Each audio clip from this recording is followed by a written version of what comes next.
Cardiovascular diseases claim about 19.1 million lives globally each year. Yeah, you heard it right. 19.1 million lives. In a study done by the Indian Council of Medical Research, it has been found that India bears the burden, 60% of the burden of the world's heart disease. Hello everyone and welcome to the Navin Times Talk from the Heart. Our guest today is a consultant interventional cardiologist. It is a pleasure to be speaking with Dr. Ajeya N Mundhekar. Doctor, welcome to our show and thank you for coming on our show. Thank you very much for inviting me to the show, Maria. It's really a pleasure and honor to be here. Thanks so much. Absolutely lovely. Doctor, you have studied in the UK, you have worked at different hospitals in Goa as well as outside. Can you take us through your journey and tell us a little bit professional background? Well, in a way I was very lucky to have been exposed to different health systems, be it India, UK and different places in India as well.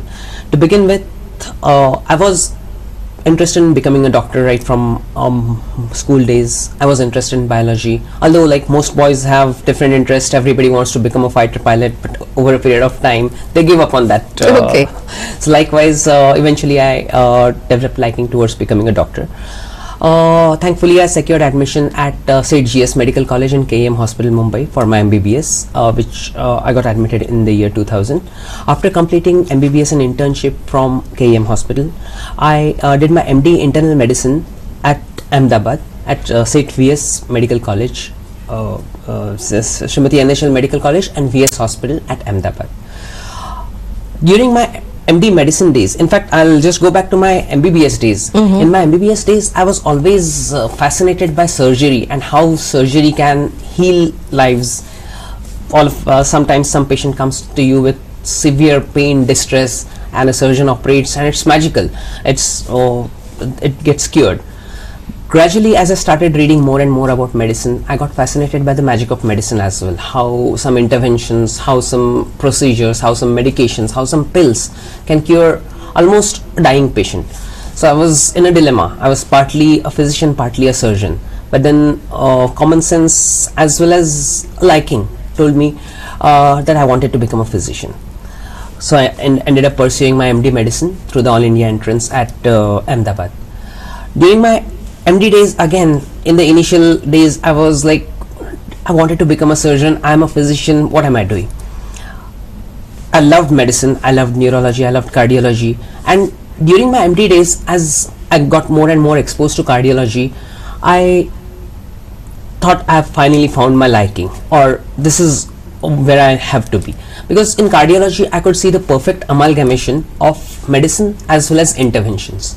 So, there is some patient who can come with severe palpitations, chest pain, just a single injection and the patient is all right in 5 minutes. There was the magic of medications.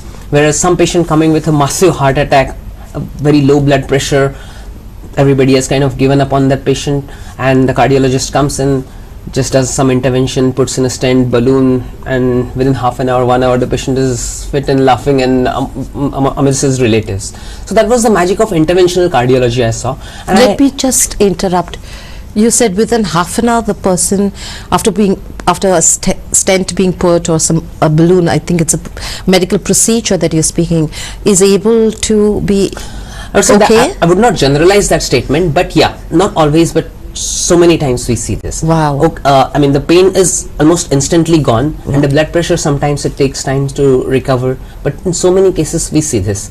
When the patient comes in, he's in extreme distress, severe chest discomfort. That's a discomfort like the person has never ever experienced. So it's extremely uncomfortable situation, as if somebody is choking and there's profuse sweating and there's a sense of doom, and then once the blocked up arteries are opened, it's almost back to normal. Of course, a heart attack does cause some damage to the heart muscle, right?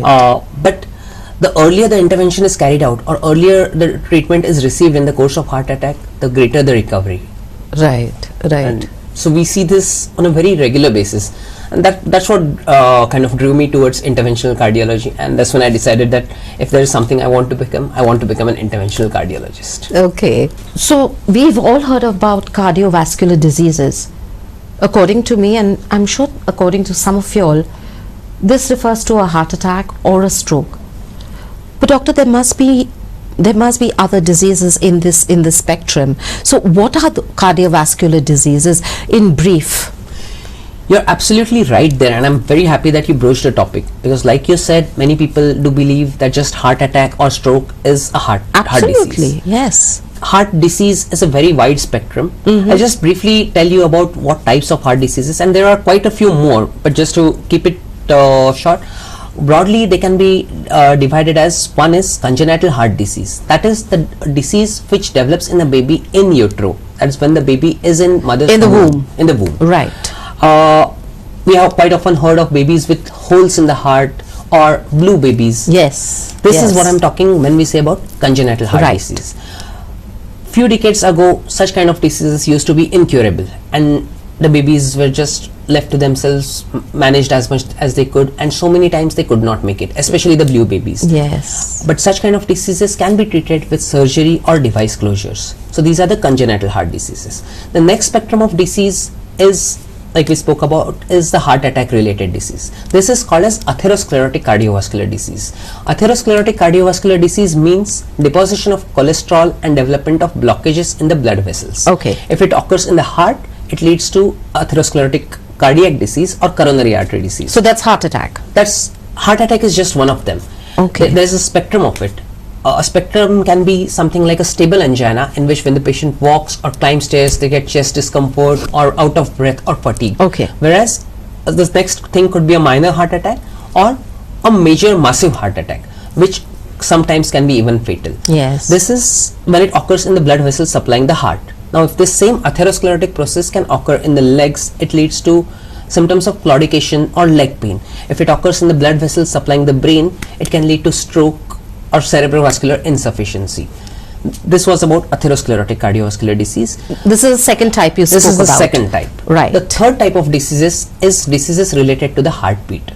That is when the heartbeat becomes abnormally slow or abnormally fast. The abnormally slow heartbeat is called as bradyarrhythmia. Sometimes pacemakers might be needed for their treatment. Right. And the fast heartbeat is called as tachyarrhythmias, and it can be treated in different forms, like medications or sometimes some specialized therapies like radiofrequency ablation.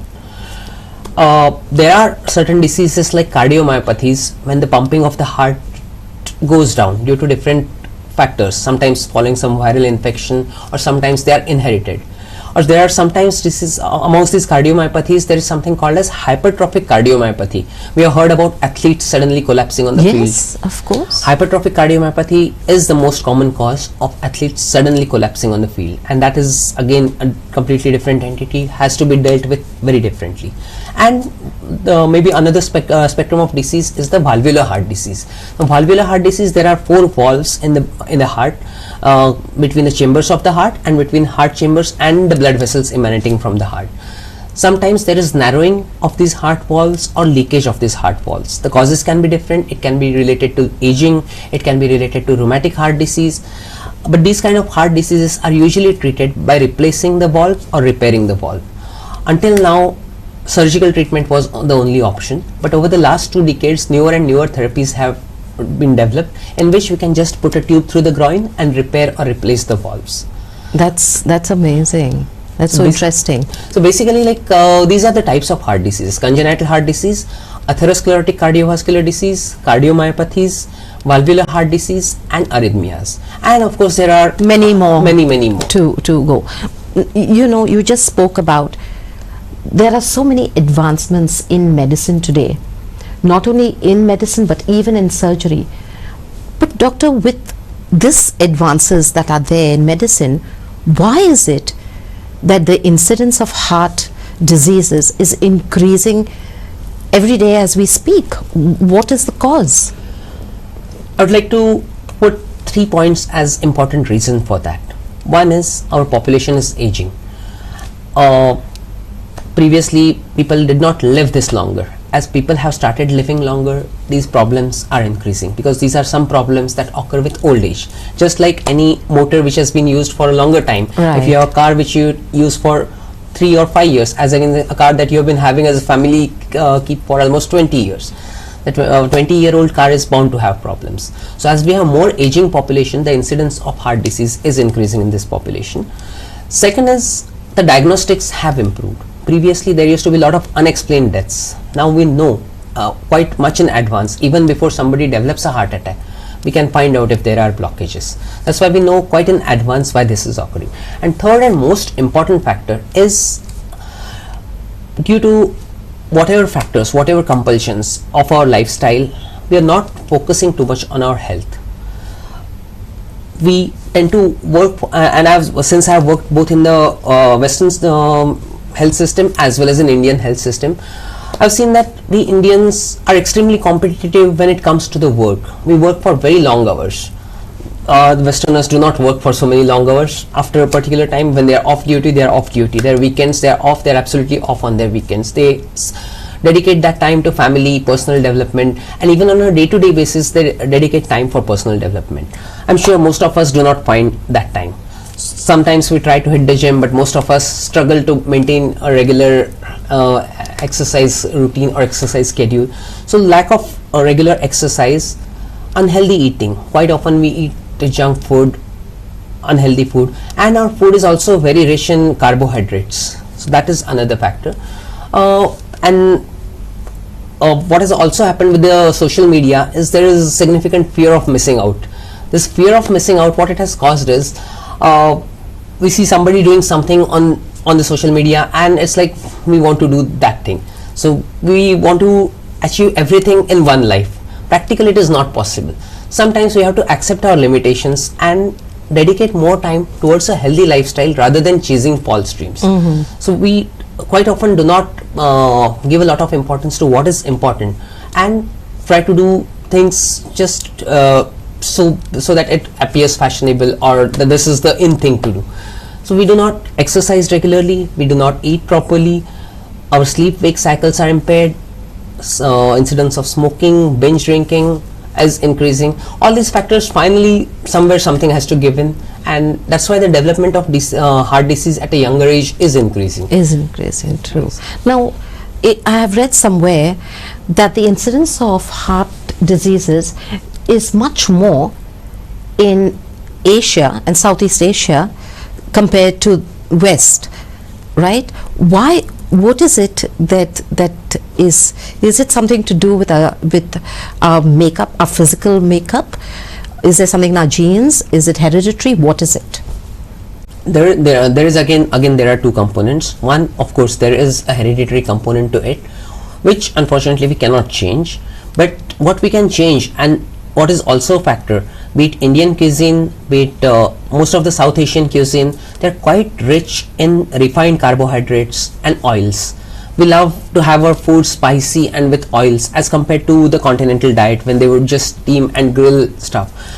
In our day-to-day diet, we need to have a huge component of carbohydrates. We pride ourselves as in how many rotis or we can Chawal we've eaten, or pav we've eaten. We love the pav. I love my pav.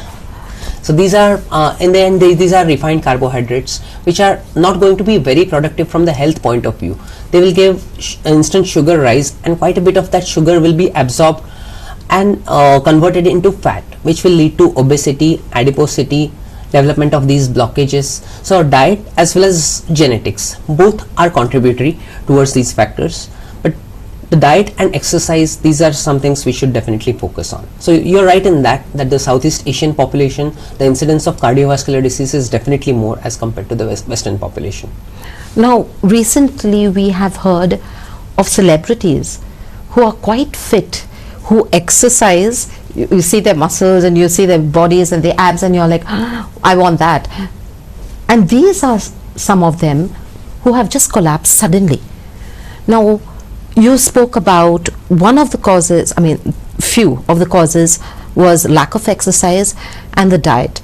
These are young people. In fact, recently, about 4 days ago, I heard about a case, a young girl of 23-year-old girl who died from a heart attack. Why is this incidence of heart attacks in young people increasing? They're exercising, they're eating right food, then what? And to take it a point further, few of these deaths, like we must have heard in these celebrities, occurred practically when they were exercising or Yes. working out while they were in the gym. Now what happens is, when you, after a particular age, say maybe after 40 or 35, 40 years of age, when you're suddenly, if you're not maintained a healthy lifestyle throughout your life, and then suddenly you feel, because gymming is the in thing, or you see everybody working out, and then you want to get a fit body, lean body, but you want it quite rapidly. So many times what happens is, when people start gymming, they just suddenly try to do it, and sometimes they overdo it, like going for more reps in the gym or going for more weights in the gym, before prospectively having seen how their lifestyle has been. So if you have been inactive for good 15-20 years, or even say 5-10 years, and then suddenly one day you decide that, okay, I want to be fit, and okay, I'm not saying that the first day it will happen, but then you try to push yourself harder and harder. So basically person undertakes very intensive exercises without properly priming himself through it. Right. What I would say is, if you have not been very active throughout your life, not into sports, and then you are putting yourself into an intense exercise regime, then I think you should consult your doctor, evaluate yourself whether you are fit enough to undergo that, and even then gradually get into it rather than suddenly trying to push yourself through it.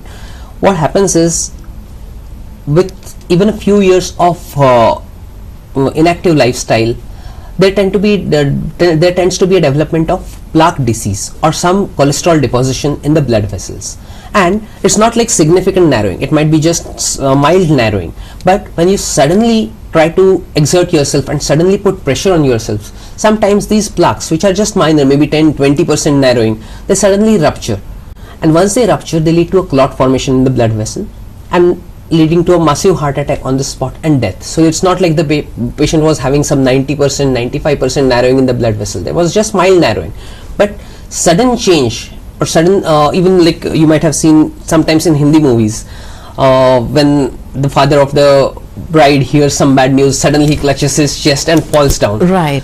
The medical explanation for such kind of heart attacks is when there is sudden emotional excitement or physical excitement leading to fluctuations in blood pressure. It can lead to an event called as plaque rupture, which can then suddenly lead to a massive heart attack and sometimes even death. So most common cause of such deaths in young people is this. So my message or my feeling is, if you want to get into some intense or physical activity, physical exercise regime, that's a very good thing to do, but do it in a very systematic, guided way rather than just jumping headlong into it. Right, and gradually. And you also said that it's best to take consultation, to consult a doctor, maybe to find out, okay, I'm starting with this, what am I supposed to, how am I supposed to take it forward? Absolutely. Right? And then things like ECG, echocardiogram, and most importantly a stress test can be carried out before putting you into that kind of physical activity. Okay. Now we have been speaking about these conditions. You've told us so many, doctor has mentioned so many different conditions, heart conditions that today are all around us. When is the best time, the best age to check for heart conditions? Because like I just said, a 23-year-old girl passed away 4 days ago. How do I find out if my heart's okay, if my heart's healthy? When should I do it, and what are the tests I should do to find out about my heart health? One thing that all of us should do from a very young age is know about what are the good habits from the heart point of view and the unhealthy habits, and try to incorporate it right from a very young age, from the time that children are in school. Maybe then we tend to spoil our children by giving them loads of chocolates, loads of junk food, but these habits should be curtailed right from childhood. So there is no particular age. It's not like you are fit till 35 years of age, and at 35 suddenly there is a clock which ticks, and then suddenly you are unfit from 35. It's not like that. This is a continuous spectrum. That's why these kind of things that we hear of a heart attack in a 23-year-old, there has been something going on in the background for some time. In some people, this progression, like you said, can be very rapid, whereas in some people this progression can be very slow, and genetics has a lot of role to play for it. So what should be done is a healthy lifestyle should be followed from a very young age, and it would be impractical for me to say that every 20-year-old should come and get themselves checked for heart disease, but usually we say about 35 or above. Previously it used to be 40. Now we tend to say even 30 or 35-year-olds should get themselves checked before engaging into extreme physical activity. But at the same time, if you have been maintaining a healthy lifestyle right from a young age, then there is no reason that every year you should carry out all these tests. You practically don't need it, and it can sometimes lead to overdiagnosis rather than actually finding the problems. Right. So what are the tests that I should be doing if I were to go to get myself checked? What are the tests I should be doing, and are there any other new, is there any new tests? Is with technology rapidly coming up with new things, what are the new technologies that can be used to detect heart conditions? Coming to technology part, I would broadly divide it into two scenarios. One is when we are talking about this preventive thing, when somebody has not had a heart attack and we are trying to find if the patient has any heart problems. As against the second part I'll talk about is about the technology that when somebody has had a heart attack and what can be done about it. So when it comes to preventative health checkups, the tests that we tend to advise are something like a fasting lipid profile, which includes advanced lipid profile including lipoproteins, factors like C-reactive protein, which tell us about the overall inflammation in the body, the chances of having a heart attack, hemoglobin, kidney function tests. These are just routine tests. These are about the blood tests. Then we tend to carry out a ECG, which tells us about the baseline electrical activity of the heart, if there are any irregular heartbeats or are there any obvious signs of reduced blood supply to the heart. The next test that we usually carry out is an echocardiogram. Now echocardiogram tells you about the structural component of the heart, how the pumping of the heart is, how the relaxation of the heart is, how much the heart muscle thickness is, how the heart valves are behaving, if there is any narrowing or leak across the heart valves. This is the information that you get in the echocardiogram. Then we talk about the blockages. Usually the tests done to find out the blockages are tests like a stress test. The stress test can be a stress ECG or the treadmill test, when we ask the patient to exercise on a treadmill and monitor the ECG for signs of reduced blood supply to the heart. Similarly, a stress echocardiogram tells us the same information but slightly more accurately. And even more accurate and a recent advance in this field is CT coronary angiography. Now CT coronary angiography is an extremely accurate measure to tell us precisely about the blockages inside the heart, but at the same time it is not sufficient to assess the significance of the blockages. It might tell us that there is 50-60% narrowing, but we do not know whether it is causing significant narrowing. So CT coronary angiography should be carried out only if it has been advised by your cardiologist. I would strongly advise against overuse, that anybody and everybody goes and does their CT coronary angiograms. No, it should be done. It's extremely useful advance, but should be done only when particularly advised. This was more about the preventative things. When somebody has suffered from a heart attack, obviously an ECG and echocardiogram are done to diagnose the heart attack. The next step is carrying out an angiography and if necessary angioplasty. In the field of angioplasty as well, there are quite a few advances. There are advances in which we can look inside the artery with extreme details, carrying out intravascular imaging using either ultrasound or infrared light. This is called as intravascular ultrasound or optical coherence tomography. How is this done, doctor? Usually when we carry out an angioplasty, we send catheters through the wrist artery which go all the way up to the heart. Okay. And through these catheters or through these narrow tubes, we pass in wires and balloons. Now this device is called as intravascular ultrasound or OCT. These are sent over these wires, go inside the blood vessels which supply the heart, and kind of send us very high definition pictures of the artery from inside. that tells us with extreme detail whether there is calcium, whether there is cholesterol, what lies inside the artery, how that artery should be best treated. So this is a very useful therapy. This was about things in angioplasty. There are also things like cardiac MRI. Now what happens is, when somebody suffers from a heart attack, there is some portion of the heart muscle which is irreversibly dead. There is no point in carrying out an angioplasty if the heart muscle is completely dead. A cardiac MRI can tell us with great definition whether the heart muscle is alive or dead. It can also help us in detail about diseases involving the heart muscles like cardiomyopathy. These are some newer modalities in the diagnostics. So you're saying at around about 35 or so, we should go and do these tests? Yeah, once a year, twice a year? I mean, once in 2 years? Once a year should be more or less sufficient, but most important is to maintain a healthy lifestyle. And it's because none of these tests can give you a definite immunity. Your test might be absolutely normal today, and 1 month down the line somebody can end up with a heart attack. So there is no fixed time limit, 1 year, 6 months, 1 month, right? And there is no substitute to a healthy lifestyle. Healthy lifestyle is must, and then maybe once a year checkup should be sufficient. Right. As doctor said, a healthy lifestyle is what is important, and the test can be done once a year post 35. For right now, let's take a break. Don't go anywhere. We'll be back soon.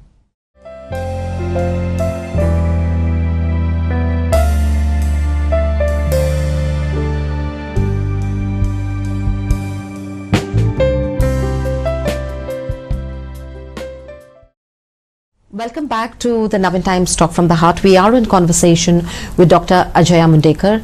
He has been telling us all about heart diseases, how they are caused, and what are some of the things that, some of the tests that need to be done to detect if someone has heart diseases. Now, doctor, let's get back. What are some of the signs, some of the symptoms that we have a heart condition?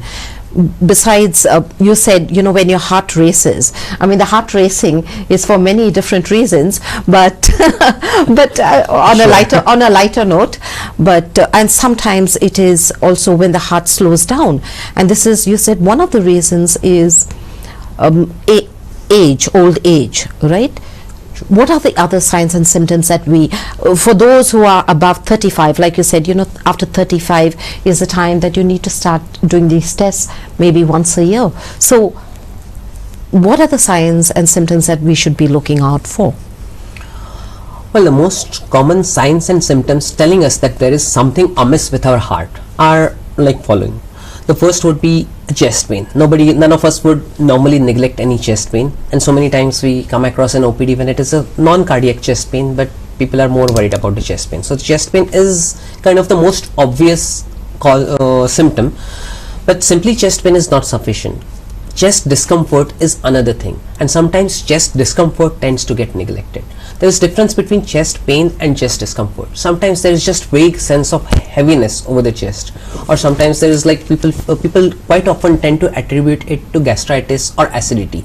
There is some burning towards the pit of the stomach, and people tend to take Gelusil, some medications, Eno, and attribute it. This is a scenario we quite often come across in our practice. I'm sure most of the physicians, most of all of our cardiologists have come across this scenario so many times when patients have attributed their symptoms to gastritis, acidity, and it turned out to be a heart-related problem. So chest discomfort is another thing.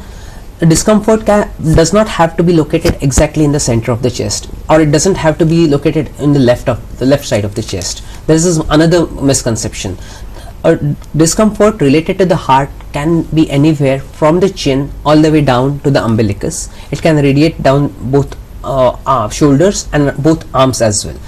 Usually, anatomical distribution of the chest pain is related to the heart is such that it will never go above the chin or below the umbilicus. That is because of the nerves which supply the heart also have common innervation to these areas. So this is kind of a referred pain. Right. The second symptom, or the first symptom again coming back to it, is this chest discomfort usually tends to occur on exertion.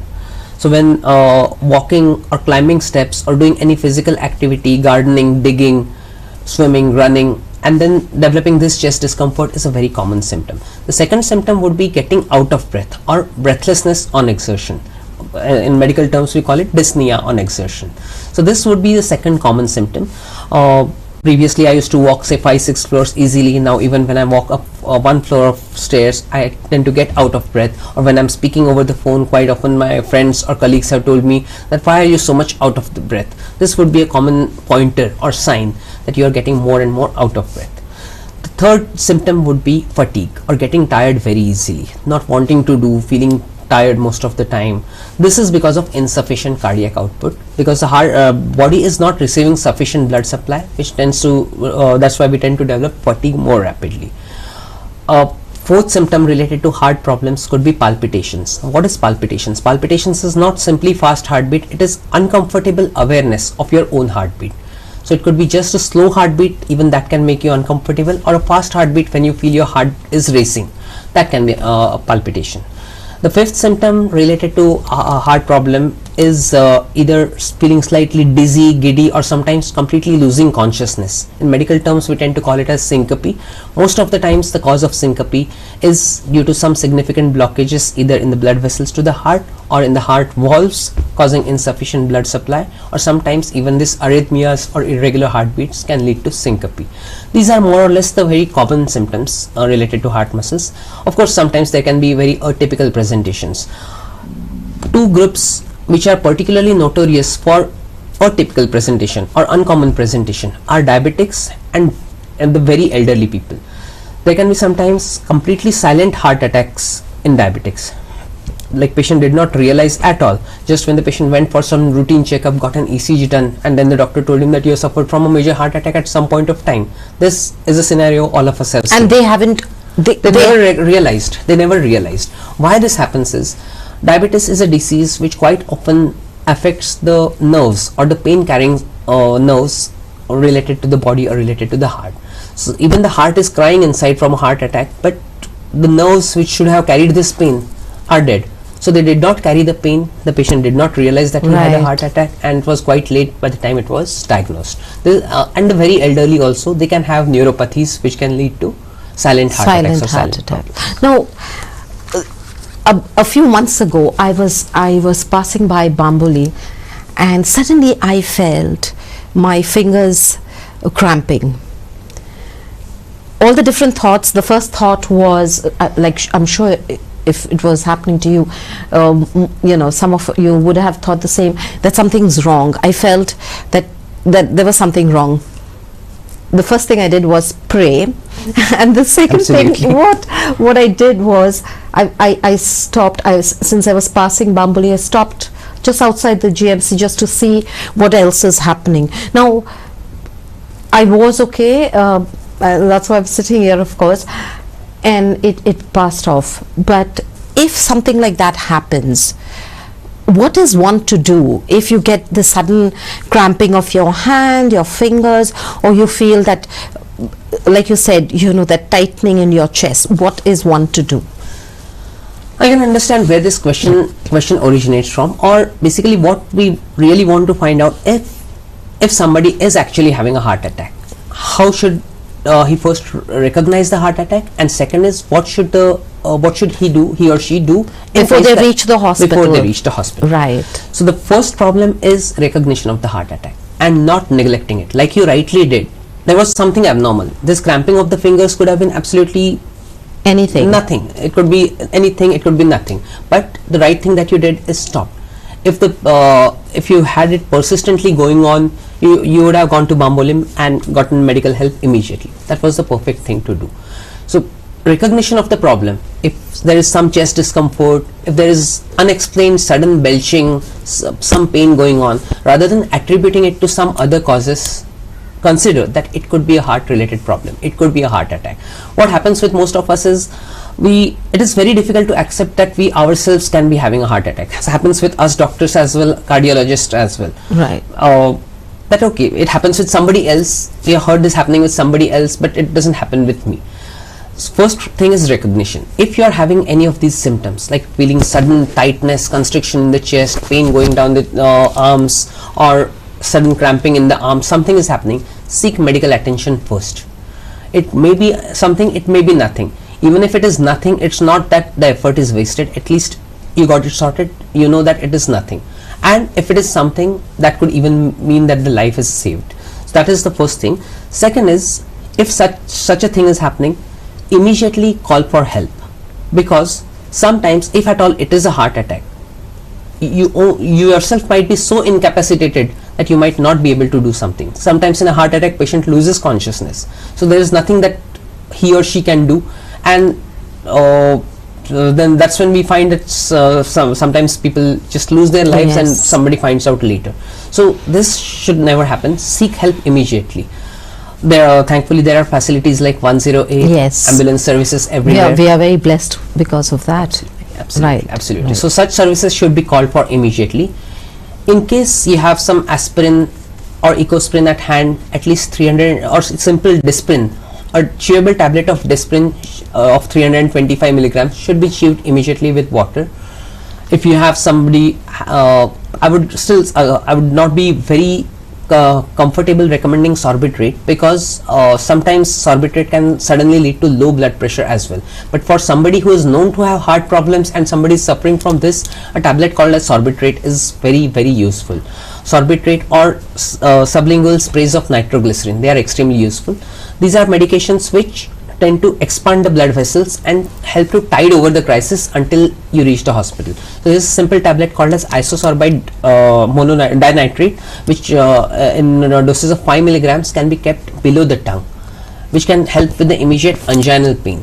But even if the anginal pain subsides, you should try and reach the hospital, go to the doctor, get an ECG done. Right. The next thing that will be usually advised is keep you for some time in observation, carry out some blood tests related to the heart attack, and if it is any major heart attack, subsequent steps will be obviously taken, like medications, angiography, angioplasty if needed. Those will be done. We have heard a lot about after the COVID, after the immunization, there are a lot of cases of heart attacks. Is there a connection? Yes, unfortunately there is a strong connection. What happens with COVID is COVID causes intense inflammation in the body. When there is intense inflammation in the body, it tends to there is a tendency towards clot formation. So this tendency of clot formation or thrombosis is seen to be significantly increased in patients who have suffered from COVID infection. If these clots form inside the veins in the leg, it is called as deep vein thrombosis. Sometimes these type of clots migrate to the lungs, leading to pulmonary embolism, which can be a very dangerous condition, sometimes fatal. It also leads to clot formations in the blood vessels related to the heart, the coronary arteries, leading to heart attacks. This is one thing related to thrombosis. The other way in which COVID can sometimes affect the heart is causing what we call as myocarditis. That is sudden decrease in the pumping ability of the heart. The heart is not able to pump sufficiently, and development of heart failure. This has also been seen. The incidence has increased after COVID infection. Now there are some incidences of thrombosis following COVID vaccination as well.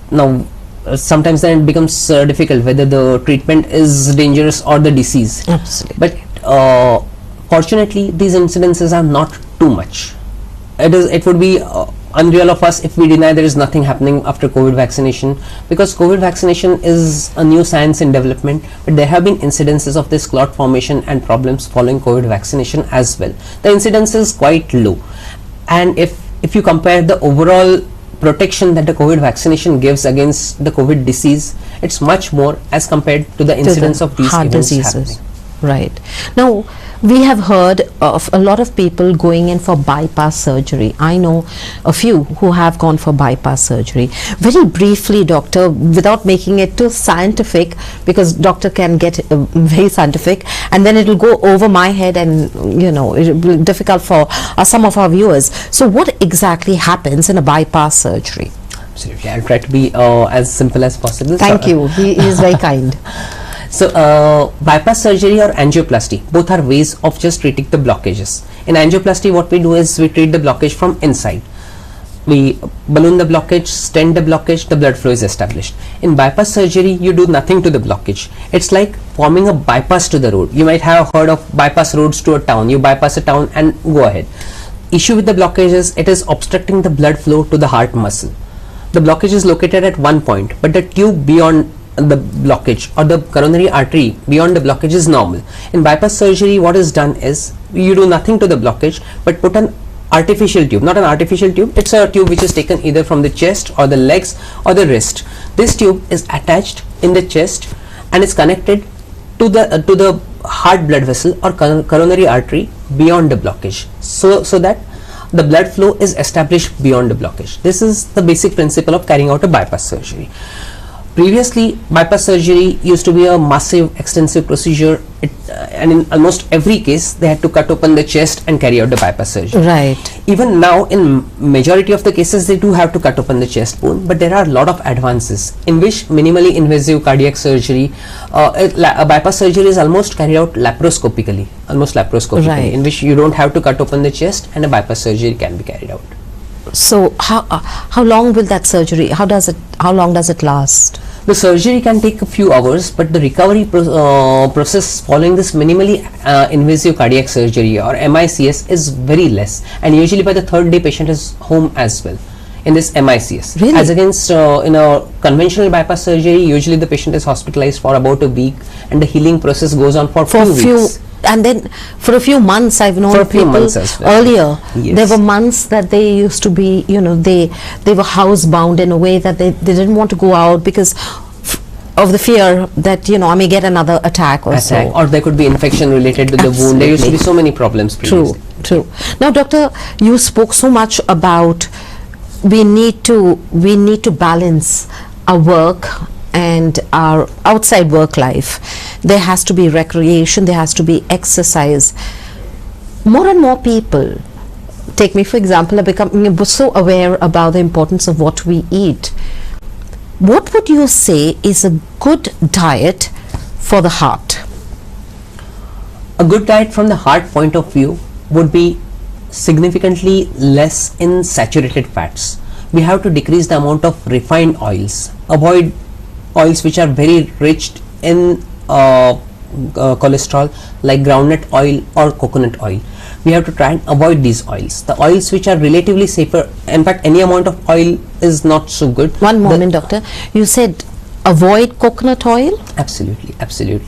Because unfortunately they despite all the other good effects from a heart point of view, these are not very good oils to have. Sunflower, safflower, rice bran oil, extra virgin olive oil, these are relatively better from the heart point of view. We should try and avoid deep fried stuff and keep red meats as low as possible or try to avoid them as much as possible. Because all these things being rich in cholesterol tend to promote atherosclerosis or the blockages. The things that we should increase in our diet are increased amounts of salads, increased amounts of fruits, vegetables. We all know that. I'm not reinventing the wheel, but this is what we need to do.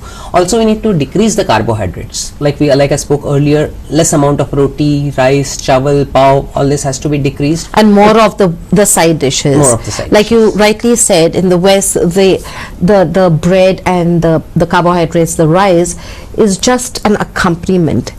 But most of it is their fish and their meat and their vegetables and salads. And lean meat is quite good, like fish or chicken, but more in a steamed or grilled fashion rather than deep fried stuff. And on spices, you said to avoid spices? Well, spices not completely to avoid, but no, anything in excess is not good. Not too spicy food. Not too spicy, because with more spice we do have to add more and more oil. Right. And what about the exercises? Now, for people who are just maybe who are in their 40s and their 50s and they haven't been gymming all their life, and suddenly they want to start with exercises. So what exercise would you recommend? The exercises, usually there are two types of exercises. One that we call as cardio type of exercises, and one is weight training. So cardio type of exercises are more like isotonic exercises, whereas where the length of the muscle varies but the tone inside the muscle remains constant.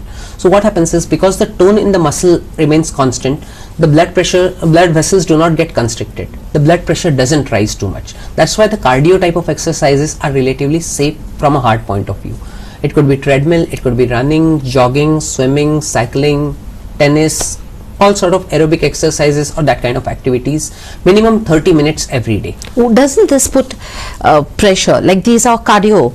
Like I know when I used to go to the gym long time ago, cardio meant the moment the instructors used to say cardio, I was like, oh my God, no, seriously, do I have to do it? Because it was so tiring. It puts pressure on the heart.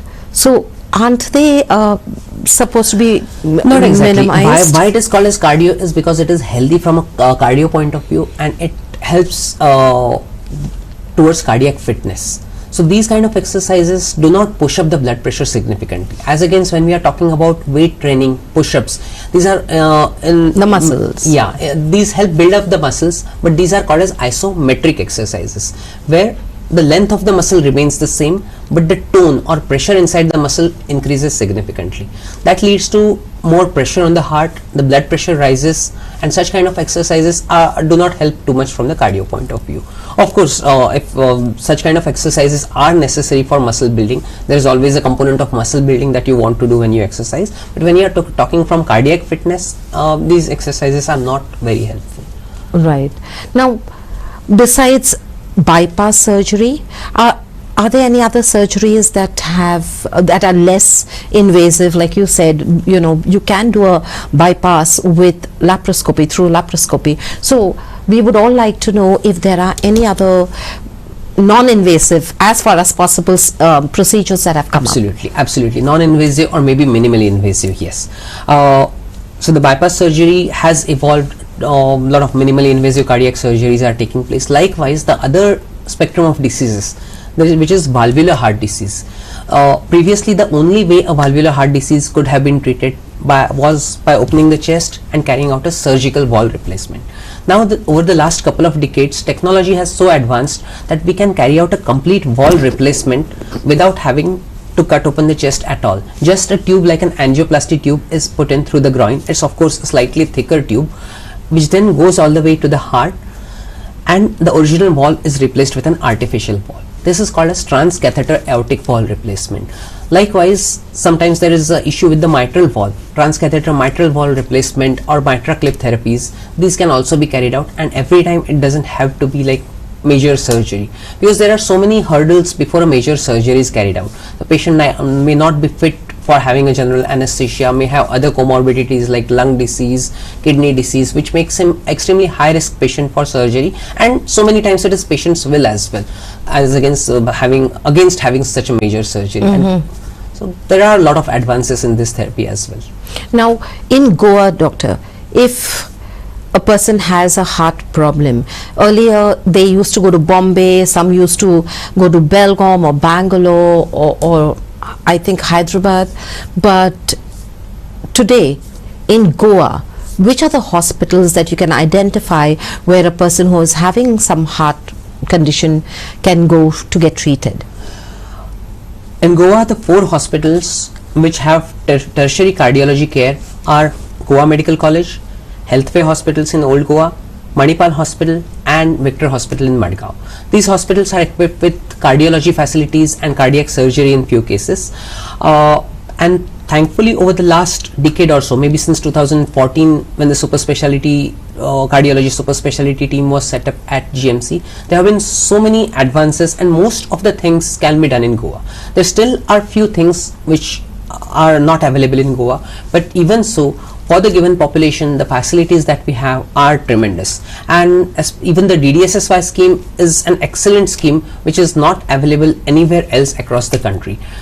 Like us cardiologists can carry out a reasonably good job, use complex technologies, good devices in every patient, unlike most other states where they are kind of cost constrained due to the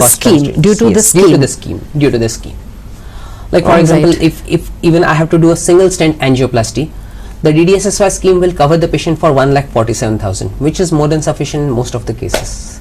Okay, so you've heard that all the Goans who are listening and who have their card, this is you can take advantage of this plan, of this scheme that the doctor is speaking about.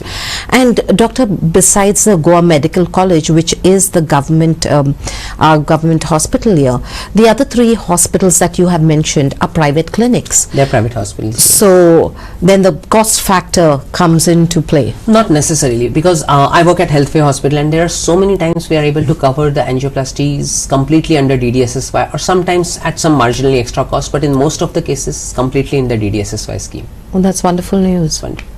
Absolutely. This brings us to the end of our talk with Doctor.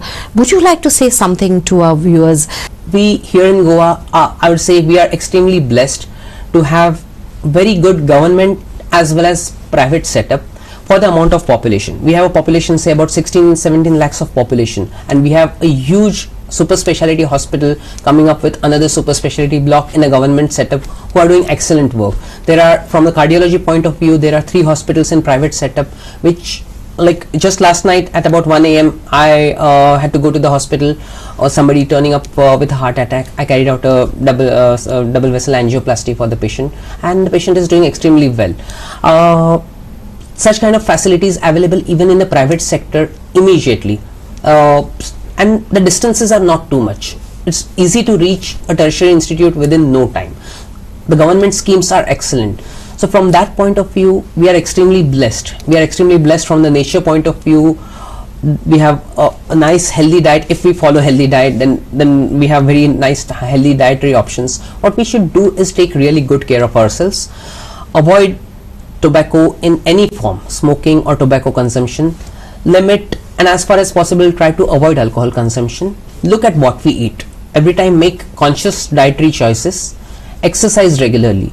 And then definitely we are blessed with a wonderful nature, and everything else. We have a relaxed attitude towards life, which no other place in the country has. Here in Goa, we pay equal importance to our personal life, personal space, personal time, as against so many places where people would be just having a rat race. If you live in Bombay, if you live in Chennai, Delhi, Hyderabad, anywhere, you would not have any personal time. This is not what you would have in Goa. So I would just say make the best of it. Thank you very much, Doctor. Thank you for coming on our show. And as Doctor has said, we are blessed to be in Goa.